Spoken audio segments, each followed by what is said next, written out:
여러분, 저는 대학교 때 영어 영문학을 전공을 했습니다. 그리고 저는 그 당시에 영문과 과 활동을 많이 했습니다. 왜냐하면 제 친구가 그 영어 영문과 과 학생 회장이어가지고 과 회장이어가지고 옆에서 그냥 도와주는 입장이었기 때문에 제 주위에는 과 친구들하고 과 후배들하고 많은 편이었습니다. 그 중에 정말 친한 3명이 있었는데요. 제가 긴 세월 동안 복음을 전했던 기억이 납니다. 그 친한 3명은 그 과에서 완전하게 인싸라고 하죠. 핵심 인물이었고요. 또 학교 생활의 중심이었기 때문에 이들한테 뭐 신앙이니 하나님이니 이런 것들은요, 관심 사항도 아니었고 필요도 없는 그런 아이들의 상황이었습니다. 그런데 하루 중에 3명 중에 그 한 친구가 저한테 와서 이렇게 얘기했습니다. 재호야, 니는 내가 지금도 그렇고 나중에도 그렇고 앞으로도 그렇고 뭐 하나님이니 예수님이니 그런 신앙 가질 가능성이 전혀 없다는 거, 거의 없다는 거 니도 예상하고 있잖아. 나는 아마 앞으로도 안 믿을 것 같다. 재호야, 나는 진짜 네 마음이 걱정이 돼가지고 이렇게 얘기를 해준다. 이렇게 얘기를 해줬습니다. 근데 이거는 조롱이나 뭐 비아냥 같은 것이 아니었고요. 진짜 저를 생각한 진심 어린 걱정이었습니다. 본인이 앞으로 복음을 받아들일 리가 없을 것 같은데 계속 제가 얘기를 하니까 결과가 없는 것에 대해서 저 스스로 실망을 할까봐 저를 걱정해주는 그런 아이였습니다. 자, 그리고 저는 졸업을 했고요. 또 서울에 취업을 하고 또 2년 뒤에 또 창원에 발령을 받아가지고 내려와서 해가지고 몇 년 동안 그 친구들하고 연락을 거의 못했습니다. 근데 그래도 어떤 해 한 해 동안에 그 세 친구의 전화 3통이 각각 한 통씩 날짜가 다르게 전화가 왔습니다. 그리고 그 3통의 내용이 신기하게도 거의 똑같은 내용이었습니다. 재화야, 나 지금 교회 다닌다. 갑자기 네가 생각나서 전화한다. 네가 예전에 수시로 얘기했던 것들이 생각도 나고 또 네가 이 소식 들으면 좋아할 것 같아가지고 전화한다. 저는 정말 깜짝 놀랐습니다. 이 아이들이 하나님을 믿고 교회를 나갈 조짐이 전혀 없었는데 이게 무슨 일이지 하고 그 이유가 너무나 궁금했습니다. 그 이유는 설교 마지막 부분에 말씀드리겠습니다. 예. 여러분, 복음 전도를 한다는 것은요, 솔직히 우리한테 쉬운 일이 아닙니다. 그렇죠? 뭐 관계 전도이든 1대1 상담이든 뭐 전도지를 나눠주는 것, 복음 피켓을 들고 다니는 것, 또 뭐 복음 설교 동영상을 딱 보내주는 것, 다 쉬운 일은 아닙니다. 왜 쉽지가 않냐면요, 우선 복음을 방해하는 세력이 항상 생겨가지고 불편한 일들이 막 일어나고요. 또 복음 자체를 의미 없게 여기는 사람들의 반응이 막 오기 때문에 우리가 위축되기도 합니다. 또 결과나 열매라도 있으면 그나마 보람을 느끼는데 애를 쓴 거에 비해서 그 효과성이 현저하게 떨어지기 때문에 이 복음 전도하는 것이 더 힘들게 느껴지고 동기력이 확 떨어지는 게 사실입니다. 그럼에도 불구하고 우리는 우야동동 복음을 계속 전하고 있죠. 근데 우리가 어떤 동기력으로 어떤 믿음을 바탕으로 복음 전도하느냐에 따라서 내가 복음 전도를 얼마나 능동적으로 하고 내가 얼마나 희망 가지고 내가 좀 보람을 느끼면서 할 수 있느냐가 그 믿음에 달려 있습니다. 여러분 각자한테 복음 전도를 할 수 있게 도와주는 동력 믿음이 무엇인가요? 아마 각자가 다 다를 겁니다. 지금 한번 그게 뭐였는지 한번 생각을 해봤으면 좋겠습니다. 내가 복음을 전할 수 있게 도와주는 믿음. 누군가는 하나님께서 전도하는 것을 가장 기뻐하신다. 이 사실, 이 믿음이 복음 전도하게 도와주는 믿음일 수도 있고요. 누군가한테는 예수를 믿지 않으면 반드시 지옥에 갈 수밖에 없다라는 이 진리를 믿고 있기 때문에 그 사람들을 보고 긍휼한 마음 때문에 전도하게 만드는 동기력이 생길 수 있습니다. 누군가는 전도의 열매가 별로 없다 하지만 하나님은 그래도 전도하는 그 과정도 보시고 그 과정을 중요시 여기시기 때문에 그 믿음을 탁 붙잡고 전도의 끈을 놓지 않는 그런 사람들도 있을 겁니다. 각기 다 귀한 믿음이고요. 다 귀한 동기력입니다. 하나님께서 이 믿음을 보시고 진짜로 기뻐하실 것입니다. 오늘은요, 여러분들이 가지고 있는 이 믿음에 더해가지고 오늘 본문이 우리에게 말씀하시는 우리가 복음을 선포하는데 힘을 실어주고 동기력을 주는 믿음 하나를 말씀에서 한번 캐치를 해보겠습니다. 자, 먼저 마가복음 4장 40절 본문부터 보겠습니다. 그분께서 그들에게 이르시되 너희가 어찌하여 이렇게 두려워하느냐 어찌 너희가 믿음이 없느냐 하시므로. 자, 지금 예수님께서 제자들한테 뭔가를 지적을 하고 있는 장면이죠. 너희가 어찌하여 두려워하느냐 라고 물으십니다. 여러분, 제자들이 무엇을 두려워했고 어떤 믿음이 어섭다고 지금 예수님이 뭐라고 하시는 걸까요? 이 질문의 답을 이번 설교 시간 안에 정확하게 찾아보겠습니다. 이것을 제대로 알려면요, 먼저 앞, 뒤의 문맥을 잘 살펴봐야 합니다. 오늘 본문이 4장이죠. 그 앞장 마가복음 3장 13절에서 19절 이 부분을 딱 보면요, 이런 내용이 나옵니다. 예수님께서 12제자를 선택을 하시는데요, 우리가 아는 바로 그 12제자 맞습니다. 그리고 제자들 이름이 쫙 소개가 되고 동시에 제자들이 해야 될 사역의 내용도 언급이 됩니다. 자, 그 사역은 크게 두 가지로 기록이 되고 있는데요, 이겁니다. 첫 번째가 복음을 선포하는 것, 두 번째가 이 복음 선포를 방해하는 마귀의 세력을 물리치는 것. 이 두 가지가 제자들이 하게 될 사역들입니다. 자, 그리고 이어지는 사건이 또 있는데요, 그 사건이 뭐냐면 예수님과 서기관들의 대화 내용이 이어집니다. 그 대화 내용이 뭐냐면요, 서기관들이 예수님께서 이 마귀를 내쫓는 그걸 딱 알고 거기에 대해서 이 현상은 딴 게 아니고 그냥 사탄의 능력이야. 예수님이 사탄의 세력이라서 사탄의 능력으로 마귀를 내쫓은 거야. 이런 식으로 비하를 합니다. 자, 그러니까 이 얘기를 다 들으신 예수님은 뭐라고 말씀하시냐면요, 사탄이 어떻게 자기 편 세력을 쫓아낼 수 있겠냐고, 같은 편끼리 어떻게 그렇게 하겠냐고, 그게 말이 되냐고 하시면서 서기관들의 해석을 부끄럽게 만드십니다. 그리고는 나 예수가 마귀를 쫓는 일을 할 수 있는 것은 다른 의미가 있는 게 아니고 이런 의미다. 나의 권세가 사탄의 권세보다 강하기 때문에 그렇게 할 수 있는 거라고 너무나 간단하고 확실한 진리를 선포해 주십니다. 3장 27절에 그걸 선포해 주십니다. 너무나 통쾌한 답변입니다. 여러분, 유대인들의 이 상식을 딱 볼 때, 상식에서 볼 때 사탄보다 더 강한 존재가 이 세상에 누가 있다고 생각할까요? 유대인 상식으로 보면요, 자신들이 믿는 하나님밖에 없다는 걸 유대인이 가장 잘 알 겁니다. 너희들이 보고 있는 나 예수가 바로 하나님이다. 내가 바로 하나님이다.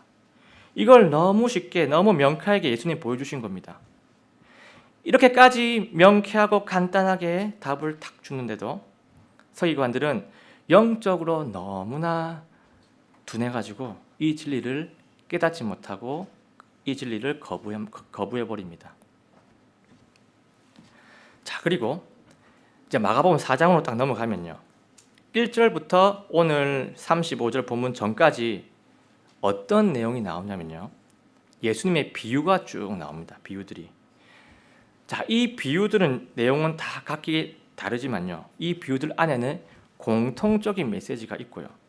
그리고 이 공통적인 메시지하고 각자가 가지고 있는 비유의 내용들을 잘 종합을 해보면 이런 내용으로 완성이 됩니다. 자, 이 내용입니다. 하나님 왕국 복음이 이제는 유대인들뿐만 아니라 이방인들까지도 전파가 될 거다. 그런데 사탄의 세력이 이 복음의 확장을 막으려고 할 거다. 그런데 막으려고 해도 하나님의 왕국이 확장되는 것은 결코 막을 수는 없을 것이다 라는 내용이 이 비유들을 종합한 내용입니다. 더 쉽게 말하면 복음이 확장되는 것을 사탄이 방해를 할 거지만 그래도 그 권세의 격차로 복음은 그대로 확장될 것이다. 이것이 비유의 메시지입니다. 자, 이러한 사건들과 비유들이 딱 끝나고 오늘 본문이 딱 이어지는 겁니다. 지금 예수님은 제자들하고 복음을 선포하기 위해서 바다를 건너고 있습니다. 그런데 오늘 본문 첫 구절이 이 말로 시작이 됩니다. 바로 그날 저녁이 되매. 바로 그날 저녁이란 말은요, 예수님이 제자들한테 앞에 사건들, 앞에 비유들을 다 알려주시고 나서 바로 그 연장선상에서 그날이라는 것을 오늘 보여주는 그런 표현입니다. 연장선상이에요. 그리고 나서 제자들은 복음 사역하려고 바다를 건너고 있습니다. 근데 배를 타고 딱 가는 과정에서 큰 폭풍을 만나고 맙니다. 파도가 너무 세가지고 배 안에 물이 차기 시작합니다. 자, 제자들이 어떻게 하겠습니까? 성경에는 디테일하게 그 내용들이 안 나오지만요, 자기 나름대로 열심히 대처를 했을 겁니다. 근데 그래도 역부족이니까 결국 예수님을 찾습니다. 이때 예수님은 무엇을 하고 계셨죠? 많이 피곤하셨는지 폭풍과 상관없이 그냥 주무시고 계셨습니다. 그런데 제자들이 폭풍 때문에 우리가 죽을 것 같다고 막 난리를 치니까 예수님은 그때서야 일어나셔서 이렇게 외치십니다. 마가복음 4장 39절입니다. 그분께서 일어나 바람을 꾸짖으시매 바다에게 이르시되 잠잠히 있고 고요히 있으라. 이렇게 바다를 향해서 명령을 하셨습니다. 자, 그러니까 어떻게 됩니까? 그렇게 거칠었던 폭풍과 파도가 예수님 명령에 즉각적으로 순종을 합니다. 자, 폭풍이 잠잠해지니까 예수님은 제자들한테 이런 지적을 하십니다.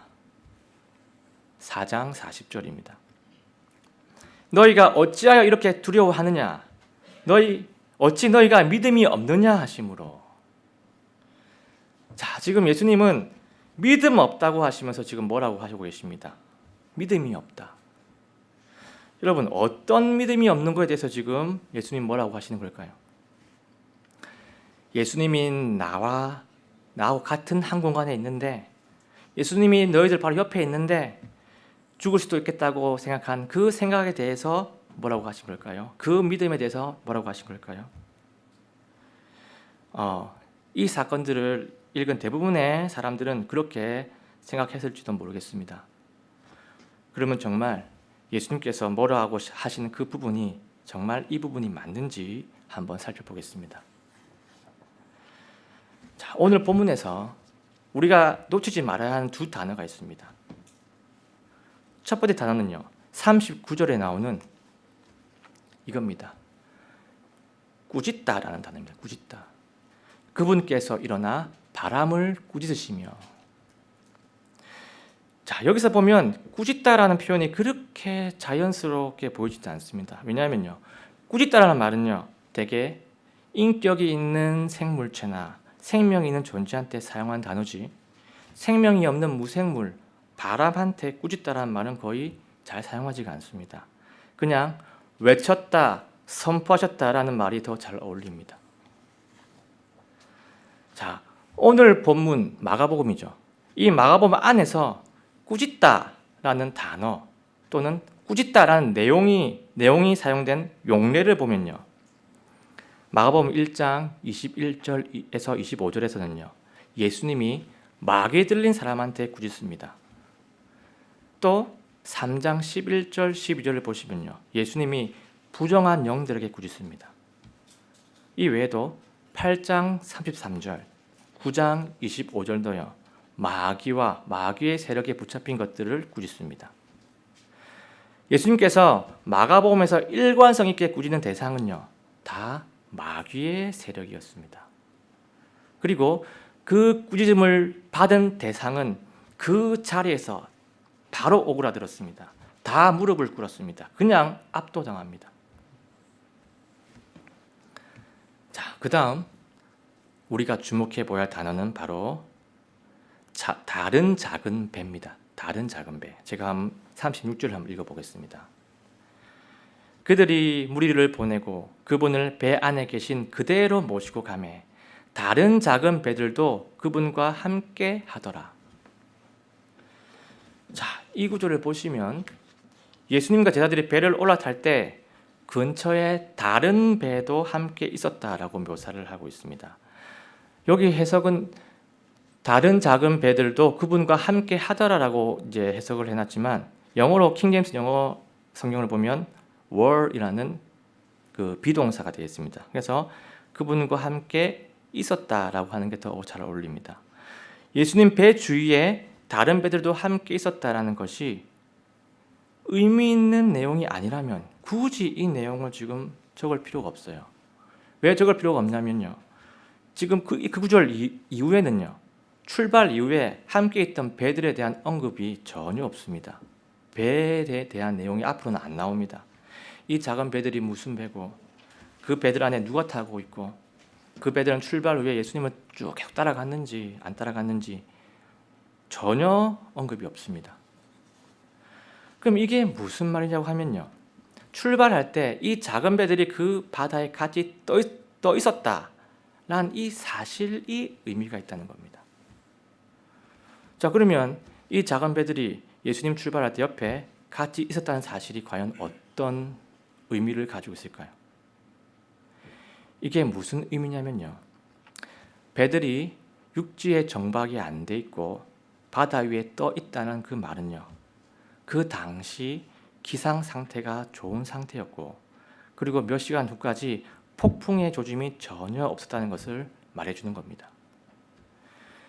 그 당시에 유대인들은요, 아침과 저녁 하늘을 딱 상태를 보고 그날의 날씨 상태, 그 다음날 날씨 상태를 어느 정도 파악할 수 있는 지혜와 노하우를 갖추고 있었습니다. 이걸 말해주는 구절이 있죠. 마태복음 16장 2절 3절 말씀인데 제가 한번 읽어보겠습니다. 그분께서 그들에게 응답하여 이르시되 저녁이 되면 너희가 말하기를 하늘이 붉으니 날씨가 좋으리라 하고 또 아침에는 하늘이 붉고 흐리니 오늘은 날씨가 구절이라 하는도다. 오 너희 위선자들아, 너희가 능히 하늘의 모습은 분별하거니와 시대의 표적들은 분별하지 못하느냐. 자, 이 구절은요, 유대인들이 하늘의 징조를 보고 그날 날씨 예측은 어느 정도 잘 하면서 예수님이 보여주시는 이 표적을 보고는 왜 이 시대의 상황 파악을 잘 못하냐고 예수님이 뭐라고 하시는 장면입니다.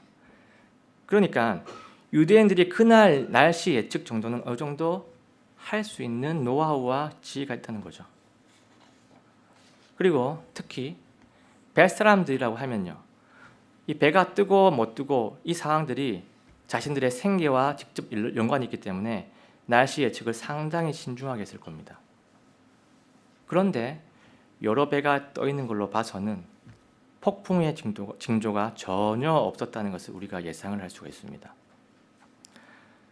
자, 이 상황을 잘 정리해 보면요, 날씨가 괜찮은 상태에서 폭풍의 조짐이 전혀 없는 상태에서 예수님은 복음을 선포하기 위해서 바다를 건너가고 있었습니다. 하나님 왕국 복음을 확장시키기 위해서 건너가고 있었죠. 근데 갑자기 조짐도 없었던 폭풍이 일어나가지고 가는 것을 방해했습니다. 그러면 이 폭풍은 무엇을 의미할까요? 이 폭풍은요, 왕국 복음이 확장되는 것을 막는 무언가입니다.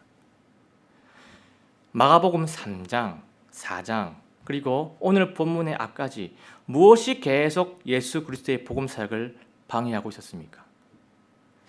사탄의 세력이었습니다. 3장, 4장 대부분의 내용은요, 사탄의 세력에 붙잡혀 있던 것들이 예수님에 의해서 해결되는 내용들이 쭉 이어지고 있다가 지금 오늘 본문까지 이어지고 있는 겁니다. 자, 그러면 지금 상황에서 예수님이 꾸짖다라는 말을 사용한 것도 그렇고 작은 배들의 존재를 딱 통해 가지고 폭풍칠 조짐이 전혀 없었다는 힌트를 주는 것도 그렇고 앞장부터 쭉 이어져 오는 사탄의 세력들이 예수님께 압도당한 내용들이 계속 배치되고 있는 것도 그렇고 이리 보고 저기 보고 다 봐도 복음을 전하러 가는 이 배 앞에 갑자기 등장한 폭풍은요, 사탄의 방해로 보는 것이 문맥적으로 자연스럽습니다. 폭풍이 우연이 아닙니다. 자, 그러면 이런 생각이 들 수도 있을 겁니다. 제가 이런 생각이 들었어요. 그래, 3장 4장 문맥을 딱 봤을 때 폭풍이 복음 사역을 방해하는 부정적인 요소인 것은 맞는 것 같은데 사탄이 과연 자연 현상까지도 좌지할 수 있는 능력이 있는가? 이것이 의심스러울 겁니다. 저도 의심스러워가지고 성경을 다 뒤졌습니다. 결론부터 말씀드리겠습니다.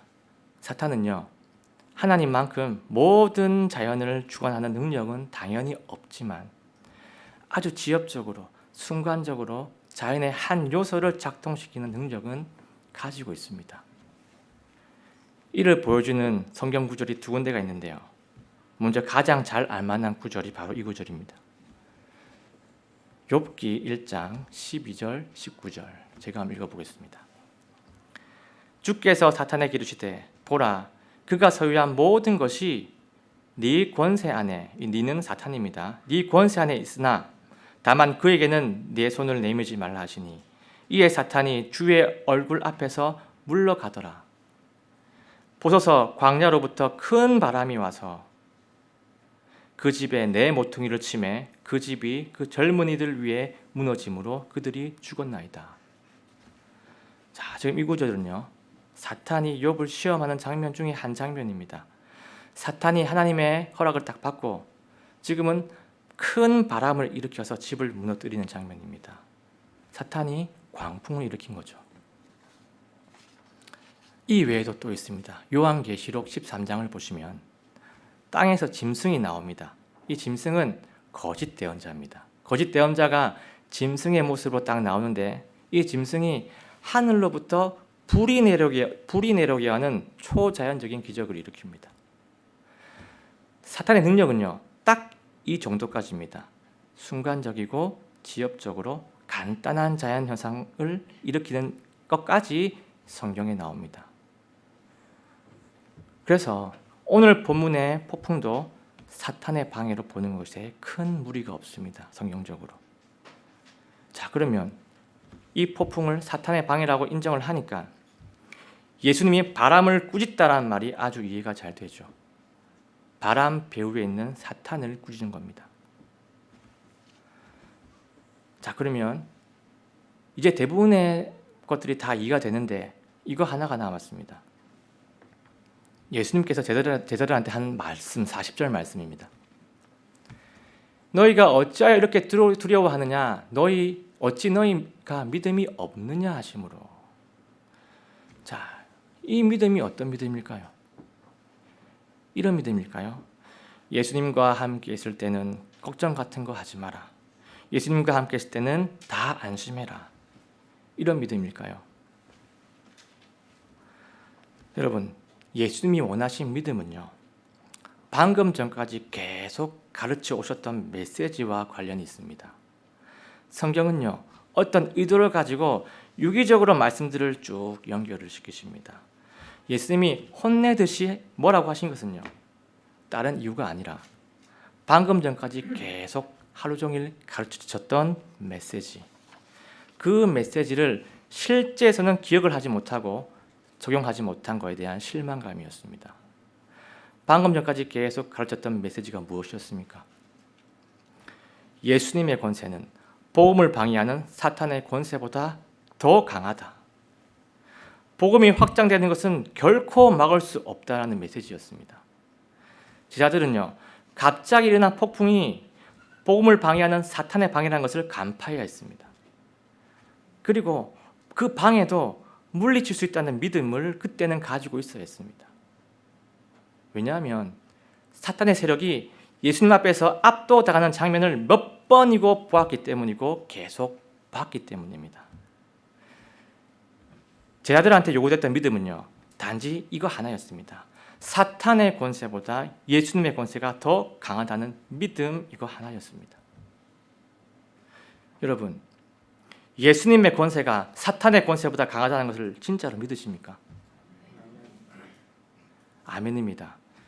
사람 속에 있던 부정한 영들도요, 복음을 방해했던 강한 폭풍도 예수 그리스도 앞에 다 무릎을 꿇었습니다. 마가복음 3장 11절 말씀입니다. 오늘 본문 바로 앞장입니다. 부정한 영들도 그분을 보면 그분 앞에 엎드려 소리질러 이르되 당신은 하나님의 아들이시니이다 하니. 아멘입니다. 여러분, 오늘 본문 통해서 우리가 얻을 수 있는 영적 열리는 여러 가지가 있겠지만 오늘은 한 가지에 집중을 해보려고 합니다. 그것은 복음 전도에 낙심한 사람들이 어떻게 하면 다시 할 수 있을까, 그겁니다. 그리스도인들 그 누구도 복음 전도는 하면 안 돼, 복음 전도할 필요가 없어, 이렇게 생각하신 분들은 거의 없을 겁니다. 그런데 이 복음 전도를 하다가 좋지 않은 그런 경험들 때문에 회의감을 가지고 있을 수도 있고 의욕도 떨어질 수 있습니다. 그러니까 복음 전도가 마치 실패 연습해보기 훈련 같기도 하고 실패 앞에서 맷집 기르기 훈련 같을지도 모르겠습니다. 저도 이런 마음은 느낀 적이 있고 여러분들도 분명히 있으실 겁니다. 복음 전도를 주저하게 만드는 큰 요인 중에 하나가 이것이죠. 바로 효과성입니다. 효과성. 결과가 없음, 열매가 없음, 이겁니다. 그런데 여기서 우리가 생각해 볼 것이 있는데요. 정말로 복음 전도는 효과가 없을까요? 결과가 없을까요? 열매가 없을까요? 이 답을 누가 아냐면요, 오늘 본문이 알고 있습니다. 오늘 본문의 진리가 무엇입니까? 오늘 진리는 예수 그리스도의 권세는 사탄의 권세를 이긴다, 이겁니다. 오늘 본문에서 예수님의 권세는 부정한 영들을 압도했고요, 서기관들의 반대들 입답게 만들었고요, 폭풍과 파도를 제압했습니다. 여러분, 복음의 권세는 예수 그리스도의 권세입니다. 예수 그리스도의 권세는 하늘 아래에 있는 모든 권세를 압도하고 모든 것들을 무릎 꿇게 만듭니다. 우리가 구원을 받은 것은요, 우리가 복음을 받아들이기 이전에 예수 그리스도의 권세가 복음을 방해하는 모든 세력을 압도했기 때문에 그 방해를 뚫고 우리가 복음을 듣게 된 거고, 선포된 예수 그리스도를 내가 믿은 겁니다. 예수 그리스도가 모든 영적 전쟁에서 승리를 하셨기 때문에 이 대한민국 이 땅에, 부산 이 땅에, 장전동 이 땅에 한 선교사를 통해서 예수 그리스도의 교회가 세워진 것입니다. 여러분, 예수 그리스도의 권세는 사탄의 권세를 이깁니다. 그 결과가 우리고요, 그 결과가 바로 우리 교회입니다. 자, 이제는 제가 앞에서 말씀드렸던 제 친구들 이야기를 마무리하면서 설교를 마치겠습니다. 20대 내내 자신들이 하나님이니 예수님이니 이런 신들, 이런 거 신앙 가지는 거 전혀 관심도 없고 전혀 필요로 없다고 했던 이 아이들이 갑자기 회심한 이유는요, 이 아들이 나중에 졸업을 하고 나서 나중에 정말 사랑하는 사람을 만나게 됐는데 그 상대가 셋 다 엄청 독실한 그리스도인이었던 겁니다.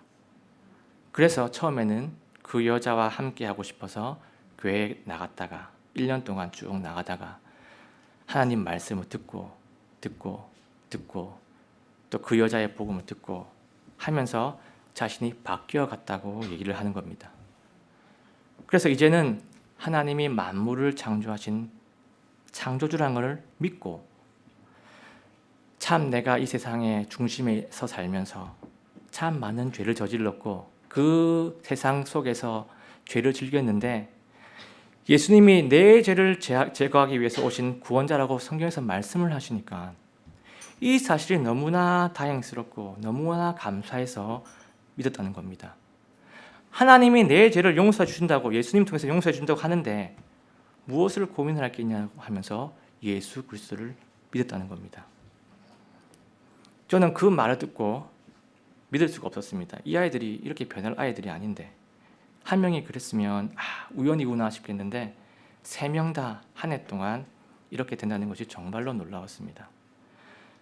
참 기똥차게 하나님께서 손을 내미셨구나, 끝까지 손을 내미셨구나.